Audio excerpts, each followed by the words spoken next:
মনে পড়ে অনেক কথা, এখানে গল্প নয়, সত্য ঘটনা বলা হয়। আজ আপনাদের শোনাবো এমন এক অভিজ্ঞতার কথা যা যুক্তি আর বিজ্ঞানের সীমানাকে চ্যালেঞ্জ করে।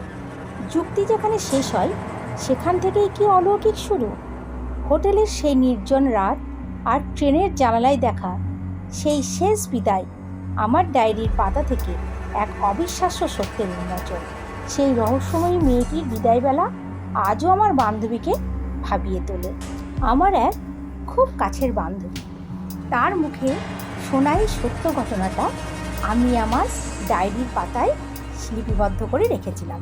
আজ তারই অনুরোধে আপনাদের কাছে তুলে ধরলাম তার জীবনের সেই ভয়ানক সত্য কাহিনী। এই ঘটনাটি আজ থেকে 3-4 মাস আগের হবে। আমার সেই প্রিয় বান্ধবী হঠাৎ করে অসুস্থ হয়ে পড়ে। এখানে পরীক্ষা নিরীক্ষা করার পর তার রিপোর্ট খুব একটা ভালো আসে না।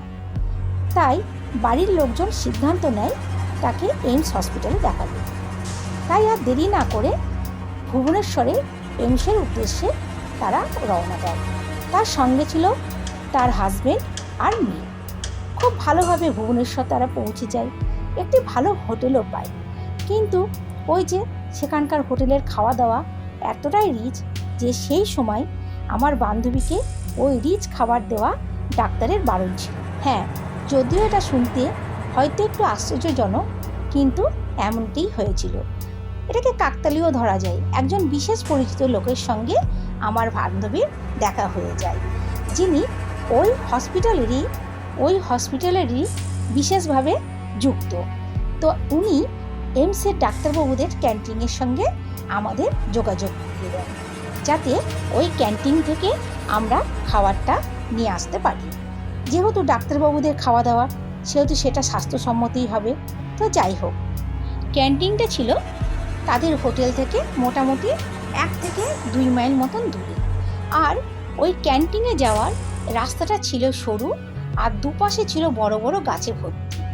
এক পাশটা ছিল মাঠ আর অন্য পাশটা ছিল পাঁচিল দিয়ে ঘেরা ধুধু প্রান্তর মাঠ। আর সেই মাঠে প্রচুর জংলা জমি, বসতবাড়ি ওই হাতে গোনা, না থাকারই মতো। অনেক দূরে দূরে একটা করে ল্যাম্পপোস্ট। দিনের বেলায় ওই রাস্তা দিয়ে চলাফেরা করতে অসুবিধা নাও হলেও রাতের বেলায় কিন্তু প্রচণ্ড অসুবিধা হতো। একে তো রাস্তার দুপাশে বড় বড় গাছ, আলো আঁধারি রাস্তা, আর প্রচণ্ড ঝিঝি পোকার ডাক। একদিন তো আমার বান্ধবীর হাজবেন্ড রাত্রিবেলায় খাবার আনতে গিয়ে দেখে রাস্তায় সেই আলো আঁধারির মধ্যে একটা বিশাল বড় সাপ রাস্তার এপাশ থেকে ওপাশে যাচ্ছে। দিনের বেলায় ওই রাস্তা দিয়ে লোকজন যাতায়াত করতে দেখা গেলেও রাতের বেলায় ওই রাস্তায় একদমই লোকজন যাতায়াত করতে দেখা যেত না। আমার বান্ধবীর হাজবেন্ড যখন রাতের বেলা বা দিনের বেলা ওই ক্যান্টিনে খাবার আনতে যেতেন, তখন হোটেলের ঘরে আমার বান্ধবী আর তার মেয়ে একাই থাকতো। তার আগে একটা কথা বলে রাখি, দিনের বেলায় খাবার আনতে যাওয়ার সময় কোনোদিনই তেমন সমস্যার সম্মুখীন হতে হয়নি, কিন্তু যেদিন রাত্রিবেলায় উনি খাবার আনতে যেতেন সেদিনই কোনো না কোনো সমস্যার সম্মুখীন ওনাকে হতেই হয়েছিল। প্রথম দিন রাতে তিনি যখন ক্যান্টিনে গেছিলেন খাবার আনতে, তখন সদ্য খাবারগুলি উনুন থেকে নামানো হয়েছে। এতটাই ফ্রেশ আর এতটাই গরম খাবার ছিল যে মনে মনে খুব আনন্দ পেয়েছিলেন আমার বান্ধবীর হাজবেন্ড। তিনি খাবারগুলো নিয়ে এলেন হোটেলে। তারপর হোটেলে আসার পর খাবারটা যখন খেতে বসলেন, দেখলেন খাবারের রং ও গন্ধ একদমই নাই, আর খাবারটাও কেমন যেন খারাপ হয়ে গেছে। কি আর করা যাবে, এমন তো হতেই পারে। এই ভেবে তারা বাড়ি থেকে আনা খাবার ও শুকনো মুড়ি খেয়ে সেদিন রাতটা কোনো রকমে কাটিয়ে দিলেন। কিন্তু তার পরের দিন থেকে আমার বান্ধবীর হাজবেন্ড যখন রাতের বেলায় বিশেষ করে খাবার আনতে যেতেন, তখন অনেক কিছু অলৌকিক ঘটনার সম্মুখীন হতে লাগলেন। যেমন গা ছমছম করা, গা ভারী হয়ে যাওয়া, খুব জোরে জোরে হাঁটবার চেষ্টা করলেও পা ঠিক মতন না পড়া, চারিদিকে বাতাস ভারী হয়ে যাওয়া ও গরম লাগা, এবং একটা অস্বস্তিকর বাজে গন্ধ নাকে আসা। যেহেতু তিনি একজন পুরুষ মানুষ, তাই এই সমস্ত ঘটনাগুলিকে তিনি আর গুরুত্ব দেননি এবং তার স্ত্রীর সঙ্গেও আলোচনা করেননি। কিন্তু যত দিন যেতে লাগলো ততই যেন এই সমস্যাগুলো বাড়তে শুরু করলো। ঠিক এমনই একদিন সেই রাতের বেলায় তিনি যখন খাবার আনতে গেলেন, তখন একদম স্বচ্ছ পরিষ্কার রাত ছিল, আকাশে চাঁদ তারাও দেখা যাচ্ছিল, কোনো দিকে কোনো বৃষ্টির সম্ভাবনাই ছিল না। কিন্তু যে খাবার নিয়ে তিনি হোটেলের উদ্দেশ্যে রওনা দিলেন, অমনি কোথা থেকে শুরু হয়ে গেল ঝমঝম করে বৃষ্টি। এতটাই বৃষ্টি, তিনি দৌড়াতে শুরু করলেন বাড়ির উদ্দেশ্যে, অর্থাৎ হোটেলের উদ্দেশ্যে, কারণ তার কাছে সেই সময় ছাতা ছিল না। কিন্তু অদ্ভুত ব্যাপার কি জানেন তো, সেই সময় কোথা থেকে একটা কালো কুচকুচে চামচিকি কিছুতেই হোটেলের দিকে আসতে দিচ্ছে না। যতবার উনি চেষ্টা করছেন হোটেলের দিকে আসতে যাবেন, কিন্তু সেই কালো কুচকুচে চামচিকিটা ওনাকে রাস্তায় বাধা সৃষ্টি করছে, কিছুতেই আসতে দিচ্ছেন না। তো যাই হোক, কোনো রকমে উনি ছুটতে হোটেলে আসেন। সেই সময় হয়তো উনি পেছন ঘুরে দেখার চেষ্টা করেননি, কিন্তু হোটেলে আসার পর যখন ওনার রুমের কাছে আসবেন এবং রুমে ঢুকবেন, তার আগে যখন পেছন দিকে তাকিয়েছিলেন, তখন দেখলেন সে তার সঙ্গে সঙ্গে সেই হোটেলের ঘর পর্যন্ত এসেছেন। তিনি এক ছুটে হোটেলের ঘরের মধ্যে ঢুকে পড়েন এবং ভেতর দিক থেকে দরজাটা লক করে দেন। আমরা জানি রাস্তায় বেরোলে চামচিকি উড়লে পরে মাথার উপর বারবার করে ঘুরে আসে। সেদিন কিন্তু এমনটি হয়নি। সেই দিন সেই চামচিকিটা ছিল ভীষণভাবে আক্রমণাত্মক, কারণ সে বারবার সামনে এসে যেন তার যাওয়ার পথ রুদ্ধ করছিল, কিছুতেই তাকে হোটেলে যেতে দেবে না, এরকম একটা পরিস্থিতি সেদিন তৈরি হয়েছিল। আচ্ছা, এটা তাহলে কী ছিল? ওনার হাতে রাখা খাবারের আকর্ষণে চামচিকির বেশে এটা কি অন্য কিছু ছিল? না, এটা শুধু একটা সাধারণ চামচিকি ছিল।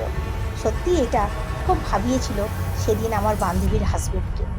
এইভাবেই আর একদিন খাবার আনার পর যখন খাবারটা নিয়ে সবাই খেতে বসবে, এমন সময় ওই পরিষ্কার পরিচ্ছন্ন হোটেলে কাঁচের জানলা দেওয়া ঘরের ভেতরে কীভাবে দুটো চামচিকি কোথা থেকে যে এসে গেল, সেটা সেদিন সত্যিই ভাবিয়েছিল সবাইকে।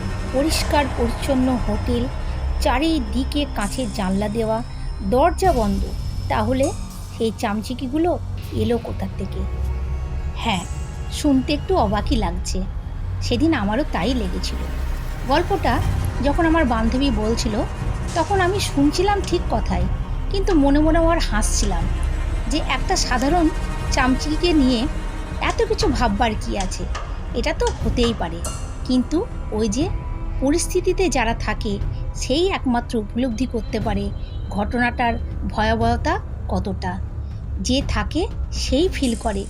সেদিন কিন্তু আমি হাসছিলাম ওদের গল্পটা শুনে, কিন্তু ওদের চোখের মুখে যে বিষণ্ণতা ছিল, যে ভয় ছিল, সেটা কিন্তু আমি পরে উপলব্ধি করেছি গল্পটা শেষ পর্যন্ত শোনার পরে।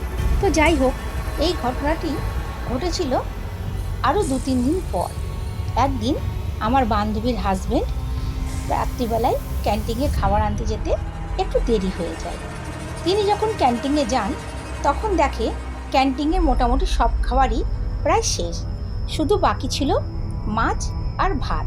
তাই তিনি আর দেরি না করে ওই মাছ আর ভাত নিয়েই হোটেলে ফিরছিলেন। কিন্তু পরিষ্কার পরিচ্ছন্ন রাত, আর সেদিন গরমটাও পড়েছিল খুব বেশি। একটি গাছের পাতাও যেন নড়ছিল না, এতটাই গরম, কোথাও একটু হাওয়ার লেশমাত্র নেই।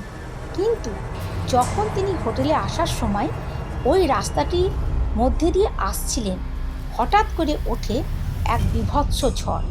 সে ঝড় তিনি যতটাই বলেন ততটাই যেন কম বলা হয়, এতটাই নাকি ভয়ানক ঝড় উঠেছিল সেই দিন রাত্রে। সেই ঝড়টা এতটাই ভয়ানক হয়ে উঠেছিল যেন সব কিছু উলট পালট করে ফেলে দিচ্ছিল। কিন্তু সে নাই গেল।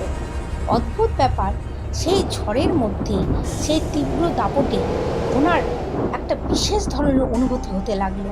ওনার মনে হচ্ছিল কেউ যেন একজন ওনার পেছন পেছন ধাওয়া করছে, কোনো একজন অশরীরী অবয়ব ওনাকে যেন ধাওয়া করে ওনার পেছন পেছন ওনার সঙ্গেই হোটেলের দিকে আসছে। উনি কিন্তু সেদিন আর পেছন ঘুরে তাকাননি, খুব জোরে জোরে পা ফেলে তিনি হোটেলে চলে আসেন। কিন্তু হোটেলে এসে লক্ষ্য করেন তিনি খাবার হয়তো এনেছেন, কিন্তু জলের বোতল আনতে একদম ভুলে গেছেন।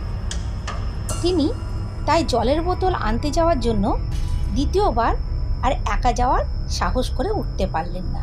বাড়িতে কাউকে কিছু বললেনও না, শুধু মেয়েকে বললেন, চল তো আমার সঙ্গে। আমার বান্ধবী সেই সময় যেহেতু একটু অসুস্থ ছিল, তাই সেই সময় সে একটু বিছানায় শুয়ে ঘুমিয়ে নিচ্ছিল। ওনার হাজবেন্ড মাছ আর ভাতটা টেবিলের উপর রাখে আর মেয়েকে নিয়ে বাইরের দিক থেকে দরজা বন্ধ করে জল আনতে চলে যায়। আমার বান্ধবী সেই সময় জানতোই না যে সেই মুহূর্তে তার হাজবেন্ড আর মেয়ে ঘরের মধ্যে নেই। হঠাৎ করে আমার বান্ধবীর ঘুমটা ভেঙে যায়। সে তাকিয়ে দেখে তার ঠিক বিছানার সামনে একজন মাঝবয়সী অবিবাহিত একটি জরা চিহ্ন শীর্ণ, মাথায় তেল নাই, চুলগুলো উস্কো খুস্কো, নোংরা পোশাক পরা একটি মেয়ে তার দিকে অপলক দৃষ্টিতে চেয়ে আছে এবং সে যেন একটা ইশারা করছে। সে বোঝাতে চাইছে যে ওই খাবারটা তাকে যেন খেতে দেওয়া হয়। আমার বান্ধবী তখন সঙ্গে সঙ্গে চোখ বন্ধ করে নেয় এবং চিৎকার করে বলতে থাকে, তুমি চলে যাও, তুমি এখান থেকে চলে যাও, আমরা তো তোমার কোনো ক্ষতি করিনি। কে তুমি? কেন এসছো এখানে? যাও, চলে যাও, চলে যাও এখান থেকে। হোটেলের সেই রুমে যেখানে আমার বান্ধবী ছিল, সেই রুমের দরজাটা বাইরের দিক থেকে লক করে তার হাজবেন্ড আর মেয়ে জল আনতে গেছিল। তাহলে সেই মেয়েটি এলো কোথা থেকে? আর যদি কোনোভাবে এসেই থাকে তাহলে সে গেলই বা কোথায়? কারণ এই মুহূর্তে তার হাজবেন্ড আর মেয়ে সেই দরজার লক খুলে কিন্তু ভেতরে ঢুকলো। এতক্ষণ আমার বান্ধবী কিন্তু জানতো না যে সেই ঘরে তার হাজবেন্ড আর মেয়ে ছিল না, তারা গেছিল বাইরে জল আনতে। সে এটাই ভেবেছিল যে হয়তো হোটেলের ব্যালকনিতে বসে তার হাজবেন্ড আর মেয়ে গল্প করছে আর ঘরের দরজাটা হয়তো খোলা ছিল, তাই ওই মেয়েটি ঘরে ঢুকেছিল ওই খাবারটি খাবে বলে। আমার বান্ধবী যখন তার এই অভিজ্ঞতার কথা তার হাজবেন্ডকে বলছিল, তখন তার হাজবেন্ডের মুখ দিয়ে একটি কথাও বের হচ্ছিল না। তিনি রীতিমতো ভয়ে স্তম্ভিত হয়ে গেছিল। কারণ তিনি যখন এই অন্ধকার রাস্তা দিয়ে মাছ আর ভাতটা নিয়ে আসছিল, তখন কিন্তু পরিষ্কার আকাশেও সেই সরু অন্ধকার রাস্তায় ঝড় উঠেছিল এবং সেই ঝড়ের মধ্যে তিনি পরিপূর্ণভাবে উপলব্ধি করেছিলেন যে কেউ একজন অশরীরী অবয়ব তাকে যেন অনুসরণ করে তার পেছন পেছন আসছে। এটা তিনি পরিষ্কার উপলব্ধি করেছিলেন এবং তিনি যখন হোটেলের ঘর পর্যন্ত এসেছিলেন তখনও পর্যন্ত ওনার এটাই ফিল হয়েছিল। তো যাই হোক, তার যে এই অভিজ্ঞতা, সেদিন কিন্তু তিনি আর বাড়িতে এসে কাউকে বলেন। হয়তো মনে মনে ভয় পেয়েছিলেন, তাই দ্বিতীয়বার জল আনতে যাওয়ার সময় আর সাহস করে উঠতে পারেননি। কিন্তু এটা ভেবে উঠতে পারেননি যে জল আনতে তিনি আর তার মেয়ে বাইরে গেলেও তার পেছনে পেছনে আসা সে অশরীরী অবয়ব কিন্তু ঘরের মধ্যে রয়ে গেছে। এর 2-1 দিন পর ডাক্তারবাবু জানালেন যে আমার বান্ধবী সম্পূর্ণরূপে সুস্থ। কিন্তু সেই বিদায় লগ্নে ঘটে গেল এক অভাবনীয় ঘটনা। সেই রহস্যময় মেয়েটি, যাকে আমরা ছায়া হিসেবে দেখেছিলাম, সেদিন যেন মূর্ত হয়ে উঠল।